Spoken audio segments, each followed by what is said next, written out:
So what has gluten in it? Wheat, of course, because remember gluten is a protein portion of wheat. Rye and barley are the other major things. Kamut and spelt.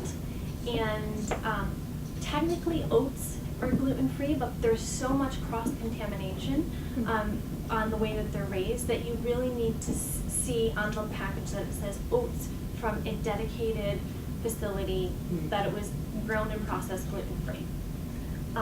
But the good thing is there's lots of things you can eat, and there's so many things on the market.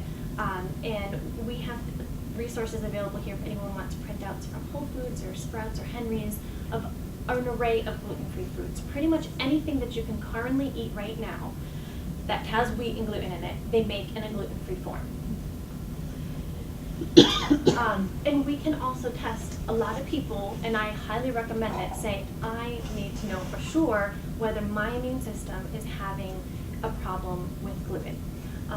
And there's some labs that we can do that will actually test all of these different parts of a gluten molecule that you could possibly have a reaction to can be tested.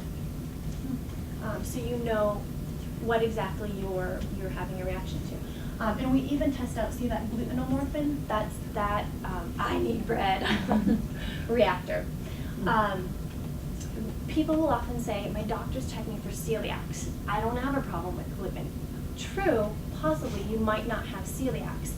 Two things, alpha-gliadin and transglutaminase are the two markers associated with celiac. So that's what your doctor will typically check. In 30% of people, those are negative when celiac is present. Only 30% of people that have celiacs will actually have those two present. Not until they hit stage 4 celiacs where they have frank malabsorption will 70% of people have those two markers present. So it's just not the best screening. And like I said, you can have non-GI gluten intolerance where it affects different parts of your body, or you can also have GI intolerance to gluten, but you can have celiacs or non-celiacs. Celiacs just means that when you have gluten, not only does it produce inflammation, but it produces an autoimmune response against your intestines. There's lots of different athletes that are out there going gluten-free. This is Garmin cycling team, and they're doing it just for performance, to decrease the inflammation in their body so they can recover better. And there's further testing that we can do called a cross-reaction. A lot of people will go gluten-free, and they say, I don't feel as good as other people have said that they felt when they went gluten. And the reason for that is there are certain foods, dairy and coffee also being one of them, that cross-react with gluten, meaning they have a similar DNA sequence, an amino acid sequence, where certain people's bodies mix them up. So if they have dairy, their body actually thinks they're having gluten because it's molecularly similar enough. So some people that are gluten-free actually have a cross-reaction with another food like dairy or coffee, and they don't know it. So for them, we can do additional panels to really make sure that if they're going to give up gluten, that they're not missing anything else. And that's the panel. So a couple more things here.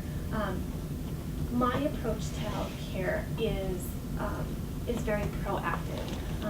Our current model of healthcare, the United States is ranked 15th among 25 industrial nations, behind Cuba, South Korea. Really?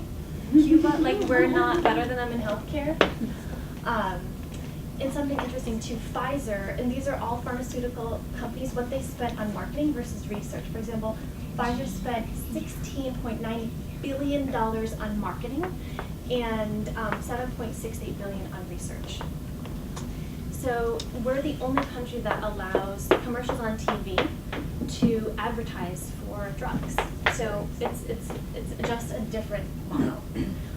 The other thing is that standard of care is something that was originally set to protect people, so that doctors did a minimum of what is absolutely necessary and that people didn't fall through the cracks. In my opinion, it now compromises care because it's what the insurance companies will reimburse for. So they will reimburse for standard of care, and anything above, you're going to have to fight for it. So for example, if you had depression and hair loss and weight gain, standard of care would be to check your thyroid hormones. They would do, Kaiser, for example, will only run a TSH. There are 20-something patterns of thyroid dysfunction, and only really 2 of them can be adequately identified with a TSH. And so you're really kind of missing the mark. I love this slide because it's a little chart, and the poor little girl obviously doesn't feel that well, and the doctor's like, great, you're in the normal range. The other thing a lot of people don't understand is that lab ranges are based on a population. Each lab does a bell curve, and they throw out the highs and they throw out the lows. And in the middle, they say, this is normal. But who gets their blood drawn? People that are like, I feel amazing today, I'm going to go get my blood drawn. It's people that don't feel well. So the normal is really based on an unhealthy population. So when I interpret the labs, I just look for more patterns and trends and narrow down the range based on optimal health, not as much just looking for these lab markers to be high or low. So what is your target? Do you want to wait until you have symptoms and then try and intervene? Or are you willing to make some diet or lifestyle changes to improve your health? So part of this mini retreat was to give you some information. I know 30 minutes goes by so quickly. We also have the yoga class, but the other part was to tell you a little bit about the weekend-long retreat, where I actually go into more of the primary and secondary imbalances. The retreat was originally designed, I was very pregnant and was having a bunch of new patients come in, and I knew that I couldn't take them on because I wasn't going to be able to tell them all that I wanted to tell them before the baby came, and I wanted to take a little time off.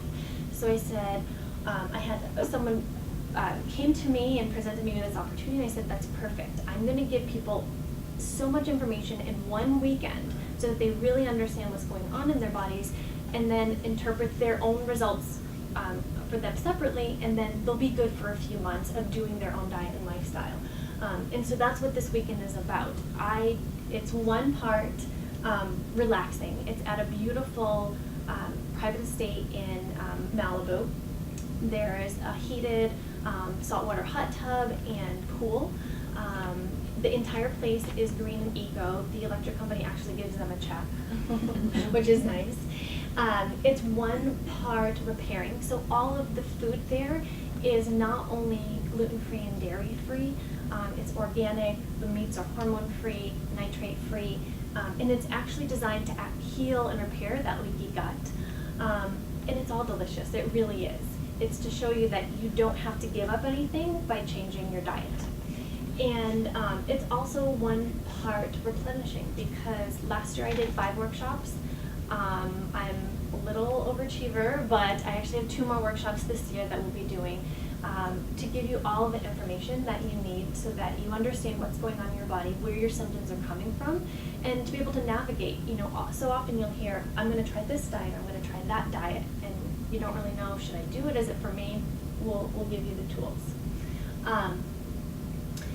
Just to put things in perspective, a study published in the Journal of Health Affairs, the average health care cost per person in the U.S. is $6,280.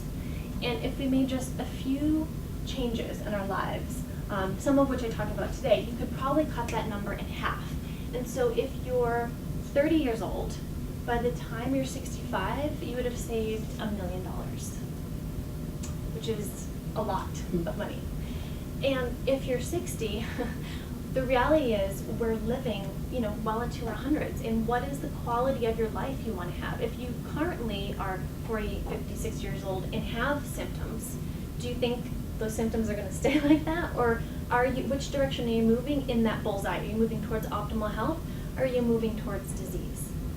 Because this is really about maybe making a few diet and lifestyle changes so that the quality of your life is as good as it can possibly be. And so the weekend retreat is really about an investment in your health. Saying I'm first and I want to learn the tools that I need so that 10 years from now, 20 years from now, I actually feel better than I do today. A lot of people, will actually say to me, oh, you have 2 kids, oh, you look so good, or you're so healthy, you're so energetic, and because I really practice what I preach. And I was able to have 2 kids. I have a 9-month-old, and I'm able to kind of bounce back, and I run a practice. But I really employ these principles in my own life. I love this. Genes account for 35% of longevity. So that basically means, thanks mom and dad, that's 35% of how long you're going to live and what diseases you have. Diet, lifestyle, environmental factors, including support. So the fact that everyone came here today is just supportive, are the major reasons why people live longer. So this means that most of what you do actually is what has the greatest impact on how long you live and the quality of that life.